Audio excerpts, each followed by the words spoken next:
Have you ever wondered how a film lab turns your roll of film into digital images like this?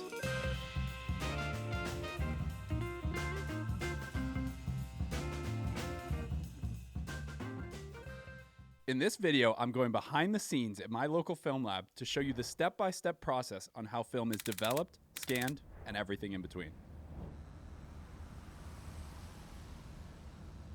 All right, it's about 7 p.m. 7 p.m. Is this after hours? Yeah. Okay. We have this roll of film. We want to show the people at home what happens that can turn this into digital photos on their phone. Absolutely. So where do we start? So the first part of the process is you bringing film to me. Yeah. The film lab.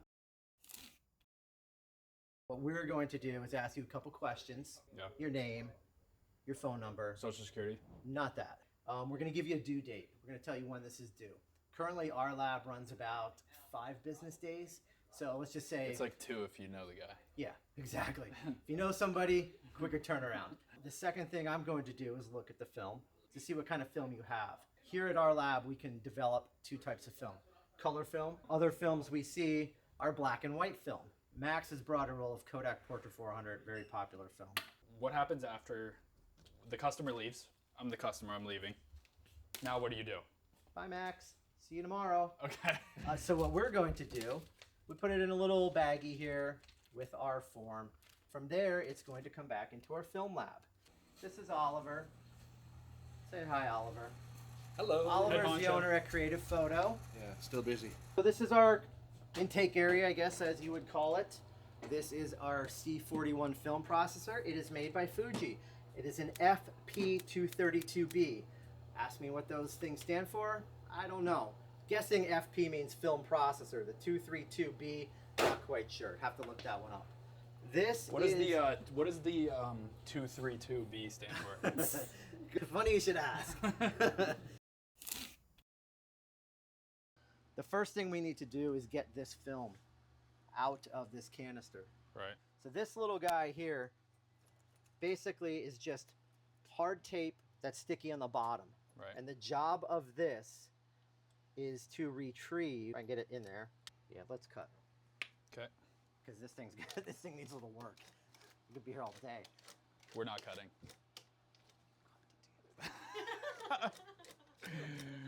Now you've got it. We got it. What's the time check on that? It's about 10:30 at night now. We started at 7. I think it's around midnight. Yeah. We got the leader. There it is. It's stuck to it. Okay. So this thing has one job, and right now it wasn't doing it really well. It's to pull this leader out of this canister. All the right. next step is we are going to use what we call twin checks. I've always wondered, what is twin check? So twin check means the same number on stickers twice. Okay. Okay. They're twins because So- they're the same number. Exactly. That's the twin. Genetically identical. Pretty much. Yeah. Yes. In a lab, of course. Right. Yes. So I don't know if this cut together well, so I'm going to explain it again. Twin check is a method of identification used to match up the roll of film with the order form. 2 identical stickers are placed on 1, the roll of film, and 2, the order form, with the same 4-digit code, so that none of the rolls of film get mixed up during the process. So we are going to pull out Max's order form. So I'm going to put a twin check next to that. And I'm also going to put the second twin check on this film. Okay. The next step, this is our carding block. Okay. This comes from the manufacturer of the film processor, Fuji. And what is the film processor called? It's called an F232B. And what does that stand for? That stands for 232 rolls of film, but That's it. it doesn't do that many. So that's what it stands for. So what we have to do is get a nice straight edge here. So this little guillotine gives us a straight edge. The neat thing about this film processor is that we can do 2 rolls of film at one time. So the next step is we are going to grab a leader card. It's just a piece of plastic. It's very bendable because it has to go through some racks here. So what we need to do is tape this film to this card. Thus we have our green tape. Does it have to be green? It has to be green. Okay. This is very specialized tape. Oh, it's got to be waterproof. That's doesn't it? very, yes. So it actually is specialized. Yes, it is. We have 2 rolls of film ready to go. How many customers' film rolls do you mess up? Just Max's. Yeah. Just mine. We have a 99.99999 success rate. Right. Max is the 0.0000001% that we like to mess up. Better me than anyone else. Yes. So now this is ready to go through our film processor. How long do we expect this to take? This takes about 13 minutes. Like we could time it from dry to dry. So this is our load box. This is where it's going in. Right. It's going to come out back here and hang, and it dries it. So it goes dry to dry, but developed in between. All right. I'm gonna slide that leader card inside here. Okay. Okay. We have 2 rolls of film to go. And hit start. You're gonna see it start. It's gonna start pulling them. Just doing that so you can see that. Don't pull it too far. There it goes. Close the lid. Light tight. Okay. Right. Can't have light hitting this. So everything is light tight in this machine. So basically right now what's happening is this card with the film trailing, the film sitting right here in the canister. This card is actually going straight down and being pulled into a rack called the developer chemistry. And then at the bottom of that rack, it makes a turn and comes back up the rack. And then it gets turned again and goes into the bleach. Okay, so to how stop many, the development. how many stops are there for the, how many different chemistries are there in here? Basically, there's 5 steps. Okay. There's the developer, That does what? which is converting the silver to a developed image. Okay. There's the bleach, which is stopping the development process, Okay. so it doesn't develop anymore. Gotcha. Then there's a fixer, which is removing any silver that wasn't developed from the film. Then it goes into 2 wash baths, which is just water basically, deionized water. And then there's a rinse bath in the end, which is just kind of like a mild soap, kind of just to rinse off any spots. We don't want any water spots on the film when it comes out. How that makes a picture, I have no idea. Look, I've been doing this a long time. It still makes no sense to me how it actually scientifically works. Right. It's a modern miracle. It Right. really is. So you can see the film's coming out very slowly. Since you're over there, can you grab me my gloves on the If you film put me on the scanner? payroll. Okay, so the film has made it out of the film dryer. It hangs here. Now what we do is take the film. We have exposure, so that's a good thing. That is always a good thing when I do have pictures. Yep. So now what I need to do is Max's roll is 9895. So I'm going to find 9895 because those were separated for a while as the film went to the developer. I'm going to cut it off with the 36 exposure. This film is now ready to go to the next destination on its path to D3 scans. Hashtag D3 scans. Hashtag D3 scans. But since Max is special, he gets to go to the front of the line. I am special, right? So this is where the magic happens. This is where the magic happens. Fuji this Frontier. is the Fuji SP3000. So what I need to do is tell the machine what customer I'm scanning. So this is Adams. Now I need to tell it what kind of film I have. My choices are negative, black and white, and reversal, which is slide film. He has negative film. The first step is I need to see the film and find right side up. See, there's a person standing right there. So I know it's oriented right. So that scan that's going to go into this scanner. Once I push it in here, it's going to grab the film. Oh, wow, that was quick. It really got a hold of it. Yes. It has a little sensor that detects the edge of the film. So you can see those clicks that you hear is it doing a very fast, low-resolution scan of every negative on here that it can find so that it can display them on the screen, which it'll pop up very soon. Okay, so here are the images. This is light fogging. All of this yellow-orange in here, that's light fogging. So that's the beginning of the roll. Yeah, usually the beginning of the roll is where I see this. Or a lot of times people open up the camera with film in it and don't realize that film in it, and then the film gets light fogged, and that's when you'll see it. And I would never do that. Never. No, I've only done that Not like Max. 15 times. On this film scanner, you'll see a whole bunch of buttons here. This is what I use to manipulate the scans. So what we're So now able what? to do is we can pass this guy, hit the pass button. We don't want to scan that one. We're going to move over to this middle one, okay? And it's definitely a little red, and because of the light fogging, it's even more pronounced. So we're going to lighten it a little and just add some cyan, which is the opposite of red. There's not much, there's nothing we can do to fix this.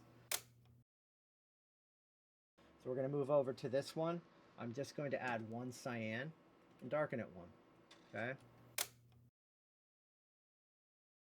Right. So Portra being a Kodak film, it leans magenta. So you notice that those look a little red magenta. So my default correction is a green and a cyan. All right. We're going to apply that as we go. These are some really nice pictures. These are some of the best pictures I've seen in a long time. I agree. Look at Hannah with Hannah's what is now- that? she's is now- that a donut in your mouth? What is that? It's an apple. Oh, what happened here? I've got like a major vignette. I must have taken a picture with, what is that? Looks like the sky. Yeah, but how did I get such a vignette? Okay, after thinking about it, I realized I had a collapsible lens on my camera, and I accidentally took a picture of the sky with the lens collapsed. Also, all the white spots are just light leaks in my shutter that I really need to get fixed. So another thing I'm going to do, I'm noticing, see how What these is that? highlights, I don't know if it displays well in the video, but these highlights are really washed out. So what I'm going to do is I'm going to use an adjustment where I can basically control contrast in the scan, and I'm going to tone down the highlights. You're going to see this, you're going to see the clouds come back a little bit in a second. So I'm going to click that, and you see I've got a little bit more depth in the highlights. Right, so It's you have kind- control over the whole exposure and everything. I do, yeah. So I'm trying to give you, crazy. the best scan possible, the best detail possible. So as I'm going through these, the machine, Oh, it's Halloween. the scanner is now doing the high resolution scan. Right. And that's what you're hearing is it's advancing as it's doing the high res scan. So you're looking at a super low res preview right now. Pretty much, just enough for it to fill the screen. Right.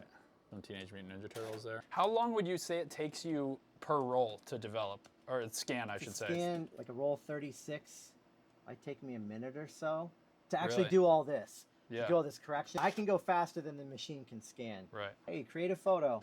What a nice That's picture. where I work. All right, so here's a dilemma as a film scanner. The camera, obviously, we're looking at this image here. Can't expose for everything. So I could say, all right, let's darken it down for what's, in the outside or the outside of the window. Right. Or lighten it up for inside the house. It is but insane. then we wash out the rest of the it. variance you can do. Yeah. Holy cow. And obviously it looks a little red. And So she was exposing for the window, so I'm in just that going to ca- kind of go. That's crazy because no one would be unless we told you. You would just have to guess. Yeah, I'm guessing. I'm like, as a scanner, I have to put myself in the shoes of the photographer and say, hey, Right. what were they taking pictures of? What's the subject? That's what I'm scanning for. Is what I think the subject is. Something like this, I'm not sure. You could be documenting damage to the interior of your home for insurance purposes. I don't know that there's something outside, so it's a guess. Something like this, I'm just going to leave it somewhere in the middle. Side note, if you're documenting damage to your home in 2024 on film, you are out of your mind. Now you've done this. So- Do the files go automatically to your computer? Yes. So what's Okay. happening, there's a little helper program that we have on this that basically allows me to tell this film scanner to take all the scans and dump them in a folder on this computer down here so that they're available for the next step of their journey. What Windows is that run? Windows 2000 Professional, which is obviously from 2000. I would say so. The old scanner, the SP2000, is running Windows NT. Never even heard of it. If you're a Windows fan, you know that came out late 90s, I think. So they're coming from there to over here. I go through every one of these and adjust them to make them look as good as possible. Okay? I also rotate them. So that's kind of the first step that I'm going to do is I'm going to find all the ones that are vertical and rotate them to the right. Second step is now I've got to go through all these. A lot of times the film does not line up in this little carrier. I'll pull this out so you can see it. You go straight down. That's where the film's going through. But sometimes the film does not line up perfectly inside of there. And what we end up with is like a black line. Okay, here's the black bar I was telling you about. See it right there on the bottom? So the scanner basically misframed. So what I'm going to do to quickly fix that is just drag my crop box up a little bit to get rid of it. So at this point, what I'm doing is going through to make sure that I don't have any Gorgeous. black frame lines, that these images look good. I'm just making sure that I hit the mark over here with these scans and that I'm happy with the color. Now, here's an example where you shot into the sun and it washes out. One thing I like to do is deepen this by just bringing the shadows. Just giving a little more contrast. Just a in the little more shadow. contrast, a little more pop. I'll show you before and after. So that's before, looks a little washed out. That's after. We don't want to go too much because you're going to go too dark. I also see that there's a little markup here that could be on the film. So what I will do is quickly remove that so you guys don't have to see that. Thank you. You're welcome. So I'm working my way through. This to me looks a little washed out, even though with the flash. So what I'm gonna do is just add a little bit of highlights back into it. That's a subtle change. That's before, that's after. Another thing I do. Can you? I guess what my costume was. You were Robin from Batman and Robin. No, I was Robert Pattinson's the Batman from the Batman movie, without a mask on, just paint on the eyes. So this one here, if we compare, I don't know if it's going to show up good in a video, but you can see like the blacks are nice and black. Then we get to that one and they're a little washed out. So what I'm going to do is just take the blacks of the shadows down just a little bit so it pops before, after, before, after. Yeah, so If I go it's just too far, deep black. you're going to lose everything. You know, it's All the gonna, detail, like, right. So just a little bit. Just so You it make pops. black. Yes. Selfie, Yep, selfie, twice. twice. Wine. Wine. There's. I don't know if we should party. show these pictures. They're all terrible. This is our party at the grand reopening for the Portrait Studio by Creative Photo Yep. last Friday. And Creative Photo, the best film lab on this side of the Mason-Dixon line. I mean, subjectively, maybe not some great ones, but exposure-wise, really good. You know, like as a film lab operator, I'm like, all right, man, that's a great role because you did a good job exposing both outside and inside and using the flash. So how would you rate my photography skills 1 out of 10? On that roll, All time. 8.5. 8.5. Here's why. You're so endlessly talented and at least top 5 photographers of all time. This is a certified message from D3. So we did it. So now we have taken a picture. Now we can post it on Instagram and get all of the glorious likes. Yeah, the warm and fuzzies are down the road. Yeah. I mean, what I'm going to do is get those uploaded to a Dropbox folder, send Max a link. I'm going to say, Hannah, D3 Yeah. sent me the pictures, and then we're going to go look at them. Yep. All right. Thanks, D3. Yep. Handshake. Good guy.